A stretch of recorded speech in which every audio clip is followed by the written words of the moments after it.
The doctor went white as she stared at the ultrasound screen. Her hand trembled slightly as she swallowed and looked at me. "Who was your previous doctor?" she asked in a tight, controlled voice. I tried to laugh it off. "My husband. He's an obstetrician, too." Her reaction was instant. The color drained from her face. "We need evidence of that, now." Hey everyone, before I dive into this story, let me know in the comments where in the world you're watching from. And don't forget to like and subscribe so daily Reddit reading can keep growing and I can bring you more wild stories like this one. I had decided to see a new obstetrician for a routine pregnancy checkup. My husband Jacob was an OBGYN, so he'd been managing my pregnancy from the beginning. But something in my gut felt off and I wanted a second opinion. The new doctor, Dr. Hayes, was calm and professional at first, but as she slid the transducer across my stomach, her expression slowly shifted. She studied the monitor, then looked straight at me, her face suddenly drained of color. "Who was in charge of your earlier appointments?" she asked quietly. "My husband, Jacob Reed," I replied. "He's an OBGYN as well." Dr. Hayes didn't answer right away. Instead, she moved the probe again, this time away from the baby, her brows knitting together. "I'm going to need to run a few urgent tests," she finally said, her voice tight. "There's something I'm seeing that shouldn't be there." My heart started pounding. "What do you mean?" I asked. "Is something wrong with the baby?" "The baby looks fine," she said, but her tone didn't match her words. "This isn't about the baby. It's about you. There's an object here that doesn't belong inside your uterus." I was frozen, confused, and suddenly terrified. How could there be something in my body that even a specialist didn't recognize? To understand how I got to that moment, you need to know what my pregnancy had been like from the start. Lucy, that's me, had always thought this pregnancy would be special because it was her first child, but it turned out to be special for another reason entirely. The way Jacob, her loving, attentive OBGYN husband, treated her. In the beginning, it felt like a blessing. She didn't need to search for a doctor, wait in crowded clinics, or deal with strangers. Everything was handled at home. Jacob monitored her vitamins, wrote out meal plans, and even adjusted the AC according to what he thought was best for the baby. At first, it felt like being treasured. Jacob spoke softly to her belly, carried her up the stairs when she felt tired, and insisted on doing every ultrasound himself in his private study. "I just don't want some random man looking at you that way," he had joked once, and at the time, Lucy had blushed and thought it was romantic. Being in love sometimes makes you ignore the things you should question. But as she moved into her 7th month, the tenderness began to feel like surveillance. Jacob refused to let any other medical professional near her. Every checkup was done by him. Every image of their baby stayed on his private computer. He never printed a single ultrasound photo. Anytime she suggested going to a clinic for a 3D or 4D scan, he shut it down quickly with reasonable-sounding excuses. "Clinics are full of infections right now," or "I know your body and the baby better than anyone." There was another presence that made everything worse. Jacob's mother, Carol. In public, Carol was the definition of a graceful, composed, doting future grandmother. She brought flowers, hugged Lucy in front of guests, and called the baby her precious little angel. But when they were alone, something about her felt wrong. She came over nearly every day with a jar of foul-smelling herbal tonic, insisting Lucy drink it religiously. "All natural, very good for fetal growth," Carol would say, watching carefully as Lucy swallowed, her gaze sharp and invasive. What unsettled Lucy most wasn't the tonic, but the way Carol touched her pregnant belly. It never felt affectionate. It felt clinical, like someone testing the firmness of fruit in a market. One afternoon, Carol rested both hands on Lucy's stomach and murmured, almost to herself, "I wonder how much this grandson will be worth. He's our most valuable asset." The word asset lodged in Lucy's mind like a splinter. Babies are blessings, dreams, miracles, not assets. When Lucy mentioned it to Jacob, he chuckled and kissed her forehead. "You're overthinking. It's just hormones making you emotional. Mom's just excited, that's all." But Lucy's unease didn't fade. It grew. She needed a neutral opinion, someone who didn't know Jacob. didn't know Carol, and wouldn't brush off her worries. Nervous and shaking, she made a decision she knew Jacob would hate. She booked an appointment at a clinic far outside the city under a fake name and paid in cash. She found Dr. Hayes, a highly regarded maternal fetal medicine specialist, through a mother's forum. Lucy told Jacob she was going to meet old college friends for lunch. The lie burned on her tongue, but the fear that something was wrong burned hotter. Dr. Hayes' clinic was bright, modern, and warm, nothing like Jacob's dim, private study.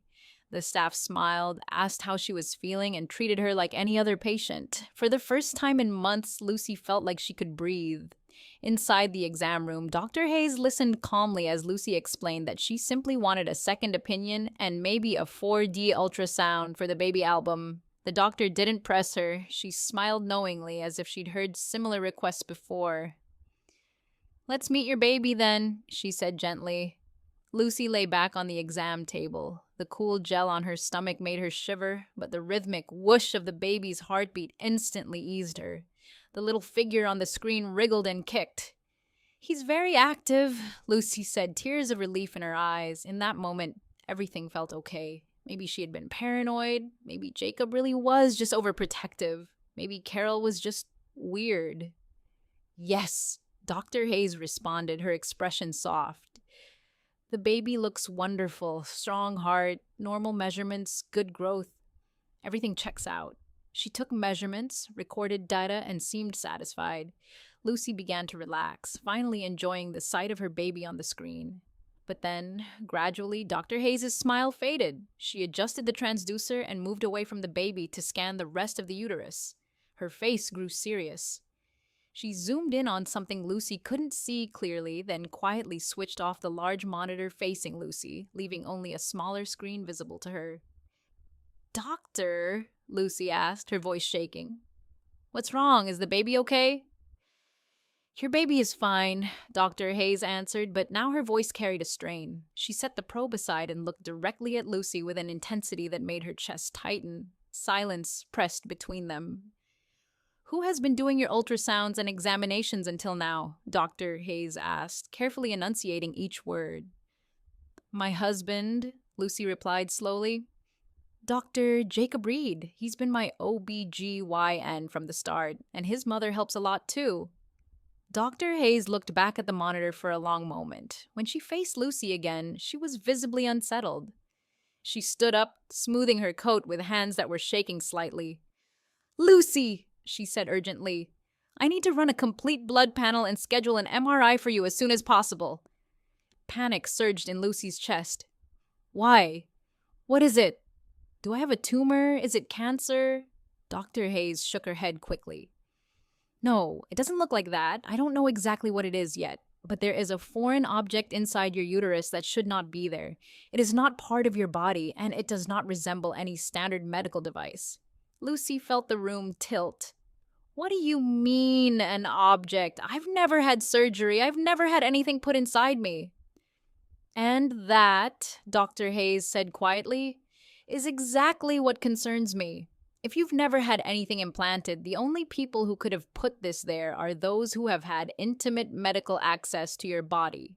Your husband, for example. And Lucy, there is no way an experienced OBGYN would overlook this. On ultrasound, it stands out clearly if you know where and how to look." Those words were like a blow. If you know where to look. An icy realization slid into place. Jacob always handled every scan himself. He never let anyone else near her. He never shared images. He kept everything on his locked computer. It wasn't about privacy. It was about control.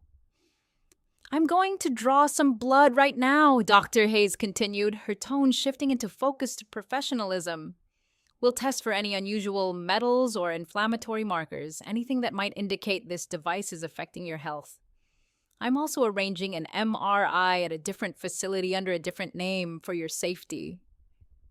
"Doctor," Lucy whispered, her voice trembling, "what do I do in the meantime? Do I tell Jacob?" Dr. Hayes' expression hardened with resolve.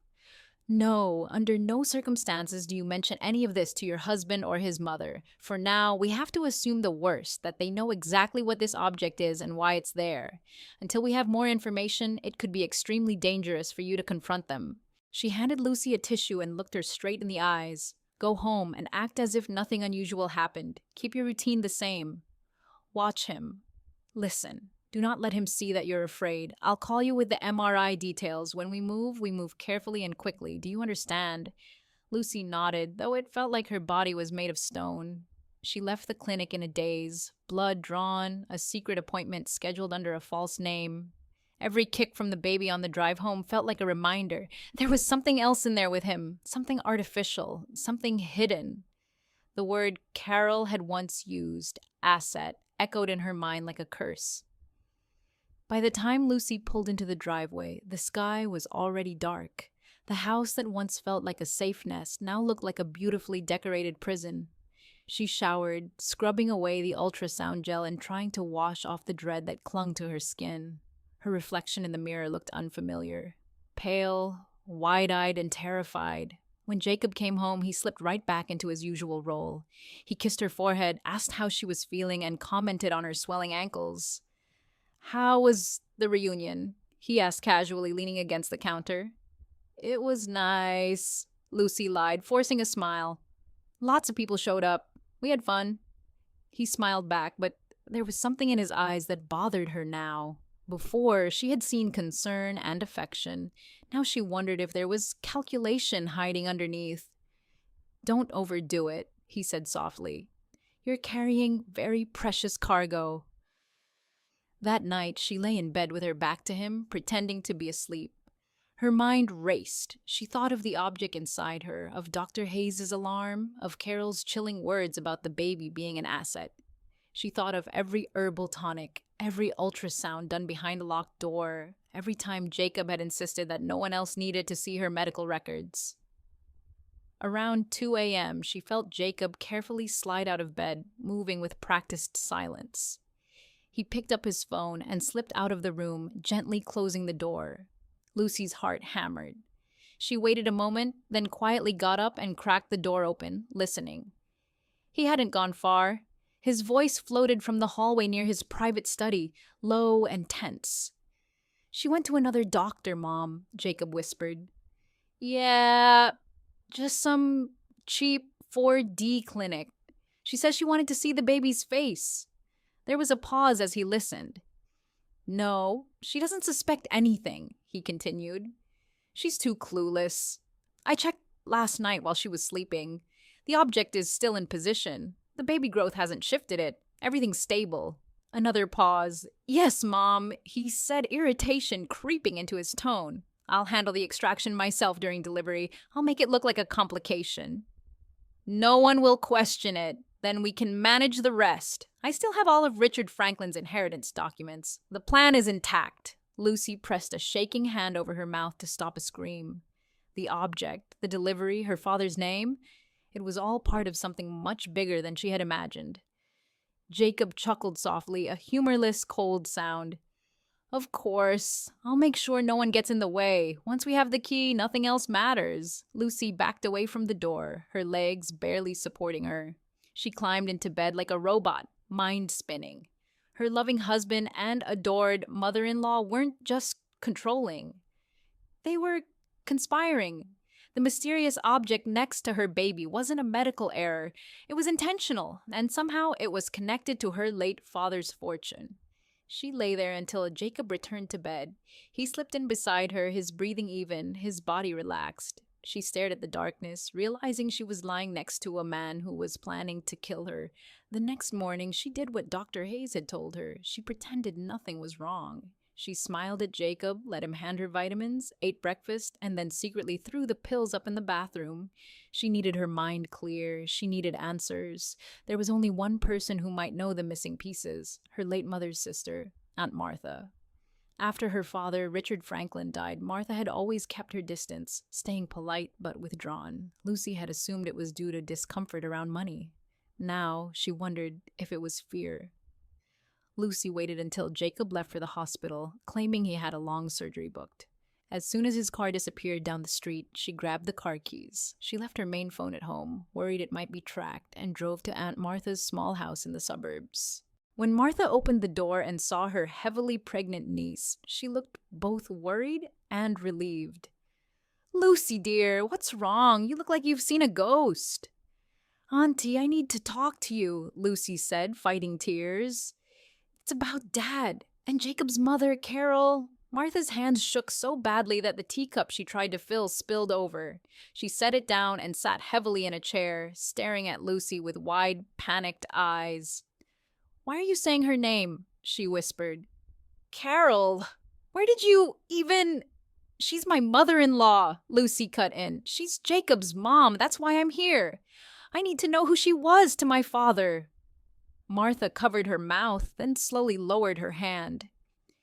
"You have to stay away from that woman," she said, her voice breaking. "She is dangerous." "I can't," Lucy said. "I live with her son. She's in my house almost every day, and I think she's trying to destroy me." Piece by piece, Aunt Martha told her the truth. Years ago, long before Lucy's mother died, Carol had been Richard Franklin's personal assistant. She was clever, organized, and ambitious. Richard trusted her with important tasks, but what she really cared about wasn't the job. It was his wealth. Richard, a successful but secretive businessman, didn't trust banks and kept detailed private records of his fortune. One night, he caught Carol trying to break into a hidden safe in his private study, the safe where he kept ledgers and confidential documents about his assets. He fired her immediately. The fight was loud and ugly. Martha heard Carol shouting, "You humiliated me, Richard! That fortune should have been mine!" "I swear, one way or another, I will take everything from you." Lucy listened, cold dread running through her veins. Richard Franklin's inheritance, Carol's obsession, Jacob's journal. It was all connected. "What did Dad do with his money?" Lucy asked quietly. "They keep talking about my inheritance like it's worth billions. I thought I just got the house and enough for school." "Your father was eccentric," Martha said. "After your mother died, he became even more paranoid. He created a strange will. He told me that his main fortune couldn't be accessed unless someone had a special key. He said he hid that key in the safest place he could think of, in his most precious treasure, something no one would ever suspect or steal because they wouldn't know it was there." Lucy felt her stomach drop. She looked down at her pregnant belly. "My baby," she whispered. Martha shook her head quickly. "No, dear, this was long before you were married. He meant something else. Something—" She stopped suddenly, her face going pale. "Lucy," she whispered, "when you were about 15, didn't your father take you to a private clinic in Geneva? A special appointment? He said it was just a new vaccine, some preventive treatment. Did they put you under anesthesia?" The memory hit Lucy like a physical blow. White halls, nurses speaking softly in accented English, the smell of antiseptic. Her father telling her it was a routine procedure to improve her immune system. Waking up sore and disoriented. "This object I'm seeing shouldn't be there," Dr. Hayes's words echoed in her mind. "Oh my God," Lucy breathed. "He didn't just protect his fortune. He implanted something inside me." Martha covered her face, sobbing. "Your father must have thought he was keeping you safe, making you impossible to rob. But he never imagined someone like Carol, someone willing to use you as a vessel for a key." "And Carol found out," Lucy said, her voice shaking. "That's why she's been hovering.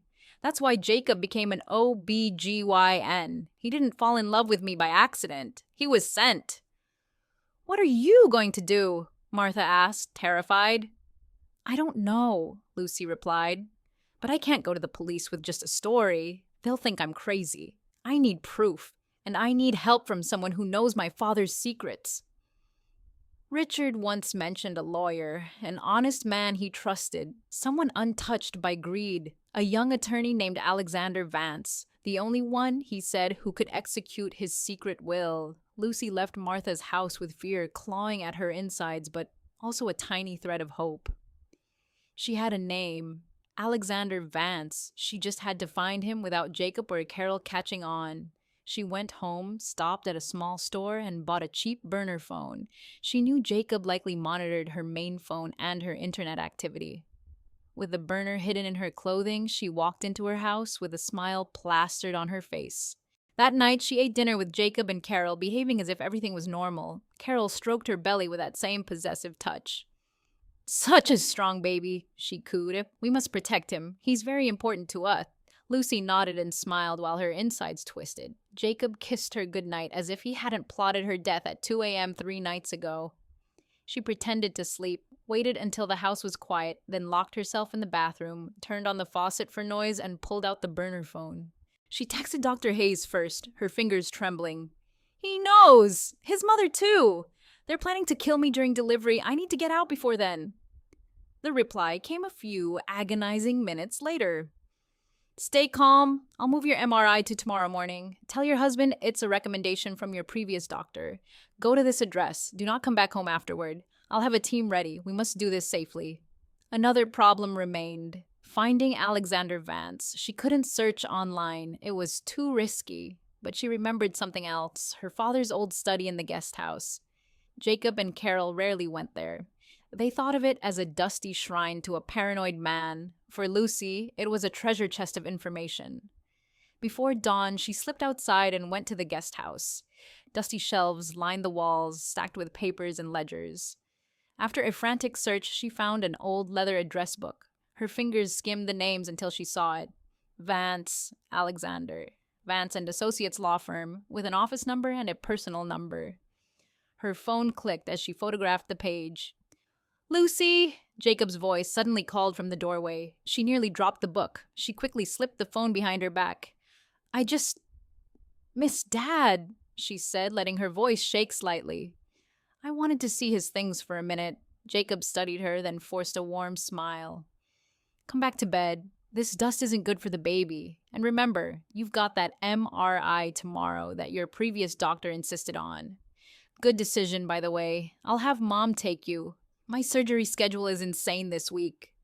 Lucy's blood ran cold. Carol would be with her. It meant her escape would have to happen in the middle of the plan, not after it.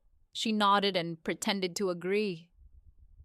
The next morning, Lucy got dressed as if it were any normal appointment. Carol arrived, cheerful and possessive as ever. "Ready, dear," she sang, "and we'll be done in no time." On the drive to the clinic, Lucy sat quietly, heart pounding. She couldn't send messages while Carol was watching, so she had texted Alexander earlier. "I am Lucy Franklin, Richard Franklin's daughter. My life is in danger. My husband and his mother plan to kill me for my father's inheritance. I have proof. I'm heading to a clinic on Rosewood Street. Please help to track this phone." Then she turned the burner off and hid it in her shoe. They arrived at the discreet MRI clinic Dr. Hayes had arranged. The building looked ordinary from the outside. No big hospital signs, just a clean entrance and a modest reception. Carol eyed it with suspicion. "Why here?" she asked. "Why not a proper hospital?" "It's a specialist center for pregnancy MRIs," Lucy replied calmly, repeating what Dr. Hayes had told her. "My previous doctor said this place is safer." Inside, the nurse greeted them by Lucy's fake name. "You can wait here, ma'am," she told Carol. Only patients past this point, no exceptions. Carol's jaw tightened. "I'm her mother-in-law. I should be with her." "I'm sorry," the nurse said firmly. "Radiology rules. It's not allowed." Carol reluctantly sat down in the waiting room. Her eyes narrowed. In the changing room, Lucy found Dr. Hayes already there, waiting, her face full of controlled urgency. "You made it," the doctor whispered. "We don't have much time. Your husband's mother is out there?" "Yes," Lucy nodded, panic rising again. "She says Jacob has surgery today, but I don't believe it. I think they're coordinating something." "You're not walking out the front door," Dr. Hayes said. She pointed at a disguised side door. "That's a staff exit. There's a car waiting outside. We'll get you out, and you will not return to that house. Give me your phone." "I left my main phone at home," Lucy replied. "The other one's off and hidden." "Good," Dr. Hayes said. "We have maybe 15 minutes before she gets suspicious. Let's..." Suddenly, an ear-splitting fire alarm shrieked through the Saith clinic. Red lights flashed in the hallway. The faint smell of smoke drifted in. Someone screamed. Footsteps pounded past the door. Before Lucy could react, the changing room door slammed open. It wasn't a nurse. It was Carol. Eyes wild, hair slightly disheveled, and face twisted with rage. "Where do you think you're going?" Carol snarled, grabbing Lucy's arm. "You really thought you could run?" Dr. Hayes stepped forward. "Ma'am, you can't be in here. This is a restricted—" "Stay out of this," Carol snapped, shoving Dr. Hayes aside. "This is a family matter." She dragged Lucy down a back corridor. Smoke alarms continued to blare. Patients and staff rushed around them. At a rear exit, a black van waited with its doors open. Jacob stood beside it. He wasn't wearing scrubs. He wasn't coming from surgery. He was in casual clothes, holding a folded cloth in one hand and a small bottle in the other. Lucy recognized the sharp chemical smell. Chloroform. "I told you she'd try to escape," Jacob said calmly to his mother. "This is why we planned ahead." Lucy screamed for help, kicking and fighting with every bit of strength she had. "They're trying to kidnap me. Help! Somebody help me!" No one came. The exit was too far from the main lobby. Jacob lifted the rag toward her face.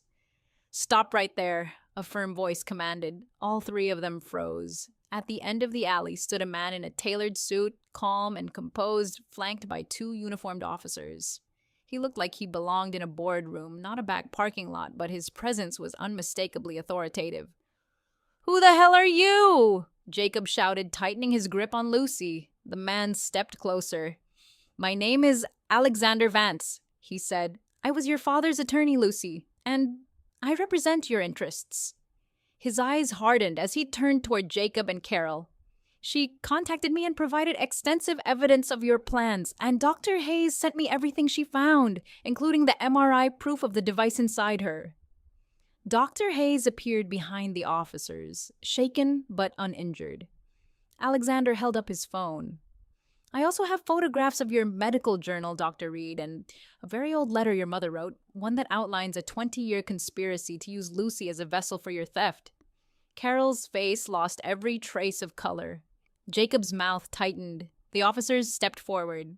"Jacob Reed, Carol Reed, you are under arrest for attempted murder, conspiracy to kidnap, and conspiracy to commit fraud." Jacob let go of Lucy, hands raised. He knew he'd been cornered.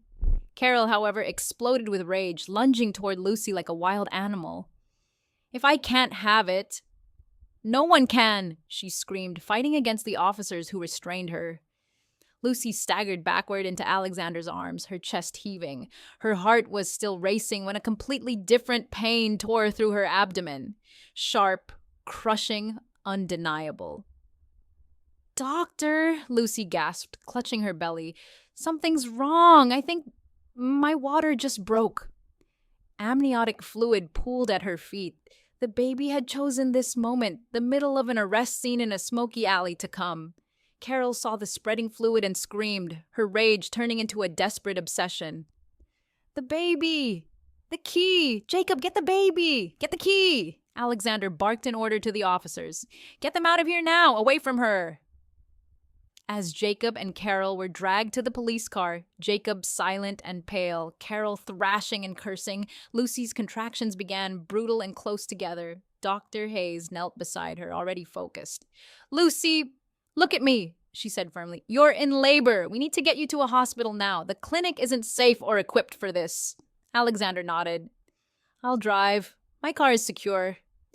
He practically carried Lucy into a black luxury sedan parked nearby, one of Richard Franklin's old armored vehicles, now in Alexander's possession.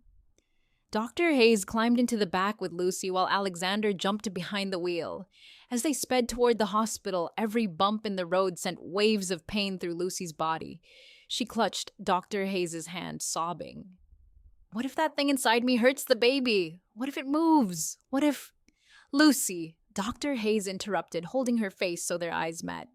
"You have survived a nightmare. You exposed 2 predators. Now, your only job is to get this baby here safely. I will worry about the device. Breathe. Focus! You're not alone." Her steady voice anchored Lucy. She focused on breathing as the car raced through traffic, sirens wailing ahead of them. When they reached the hospital, a prepared team was already waiting at the emergency entrance, thanks to Dr. Hayes' call on the way. They rushed Lucy to a private delivery suite. Alexander stayed outside with hospital security, ensuring no one unauthorized got near. Inside, the birth was fast and brutal. Lucy's body was ready. Within a short time, after agonizing pushes and what felt like endless pain, a loud, strong cry filled the room. "It's a boy," a nurse announced, voice full of warmth. Lucy collapsed back, tears streaming down her face. Her son, tiny, red, alive, was taken briefly to be checked, cleaned, and wrapped. He was perfect, but it wasn't over. "Lucy," Dr. Hayes said gently once the baby was safe with the pediatric team, "we still need to check on that object."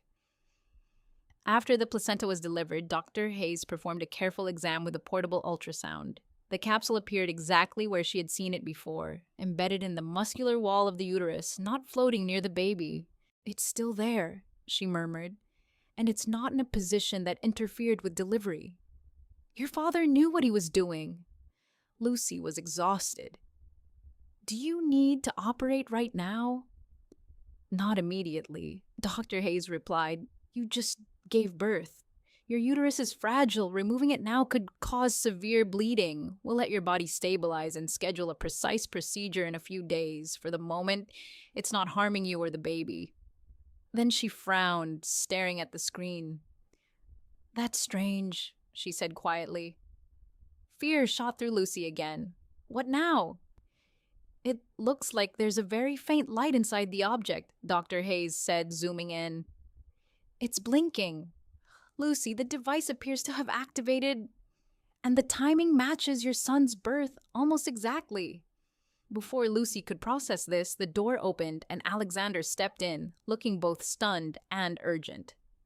"I'm sorry to interrupt," he said, "but I just got a call from the Swiss central banking system." Lucy stared at him, confused and exhausted. "Your father's secret will just execute it itself automatically," Alexander continued slowly. "His entire hidden fortune, worth billions, has been transferred into an account under your name and your descendants. The timing was exact, 3 minutes after your son was born." Dr. Hayes looked from Alexander to the blinking capsule on the ultrasound screen. "A biometric trigger," she whispered. The birth itself was the key. Lucy looked down as a nurse brought her son to her, now swaddled and calm. He wasn't just her baby. He was the living event that had unlocked her father's last plan and exposed the people who wanted to destroy her. 2 days later, after Lucy had rested and bonded with her baby, Dr. Hayes performed the procedure to remove the object. With the help of a specialist surgeon, they carefully extracted the capsule from the uterine wall. It was tiny, about the size of a grain of rice, but slightly thicker and heavier, encased in a metallic shell. A faint blue light pulsed softly on its surface. Dr. Hayes placed it in a sterile vial and handed it to Alexander. "There it is," she said, half exasperated, half impressed. "The insane little device your father hid inside his own daughter." Lucy came through the procedure safely. Meanwhile, Alexander rushed the capsule to a top-tier digital forensics team. The results were beyond anything he'd imagined. The device had been recording continuously for 15 years, powered by body heat and microenergy drawn from Lucy's physiology. It contained terabytes of audio, her life, essentially, captured in sound. Most of it was ordinary: school lessons, conversations with friends, TV shows playing in the background. But the team narrowed their search to the years since she met Jacob. There, they found gold. The trial that followed became a media sensation. Jacob and Carol's defense tried to spin the story. They painted Lucy as a paranoid, unstable woman suffering from postpartum mental issues. They dismissed Jacob's medical journal as a fictional study and Carol's letter as an old, emotional rant. They denied everything, claiming the conspiracy was a fantasy built from misinterpretations. Lucy sat in the courtroom holding her baby boy, Matthew, now a few months old. Beside her sat Aunt Martha and Dr. Hayes. Across the room, Jacob and Carol looked smaller, thinner, and angrier than she had ever seen them. The prosecutor let Jacob's lawyer finish his performance before calmly turning to the judge. Your Honor, the defense claims there is no solid proof of intent, he said. We would like to introduce one final piece of evidence, Exhibit A. Alexander stepped forward and handed over a drive containing the audio from the capsule. This data, the prosecutor explained, was recovered from a recording device that had been surgically implanted into the victim's body as part of her father's estate protection plan. All technical procedures were done with proper legal oversight. The courtroom buzzed. Jacob's lawyer objected, calling it sensational theatrics, but the judge had already read the forensic report and allowed it. The first audio played over the courtroom speakers was soft and mundane. Lucy and Jacob arguing affectionately about nursery decorations. The clarity shocked everyone. It sounded like they were sitting right there. Then came the important parts. Recording from October 14th at 2:03 a.m., the prosecutor announced. Jacob's whispering voice filled the room. She went to see another doctor. Mom. Yeah, just a cheap 4D ultrasound. She's too dumb to suspect anything. The object's position is still secure. I'll extract it during delivery. People in the courtroom gasped. Jurors shifted uncomfortably. Another clip followed. Carol's voice, cold and sharp. The anesthesia accident is still the cleanest solution. No future ownership complications. Once we have the key, she doesn't need to survive. More recordings detailed Carol's obsession, Jacob's compliance, and years of planning. Then came a much older recording, 2 voices at Lucy's childhood home years earlier. A younger Carol hissed, "Look at that girl, Jacob! Lucy! He implanted the key in her. I know it. You must become an obstetrician. You'll make her love you. You'll marry her. You'll get her pregnant. And then you'll bring home what is rightfully ours."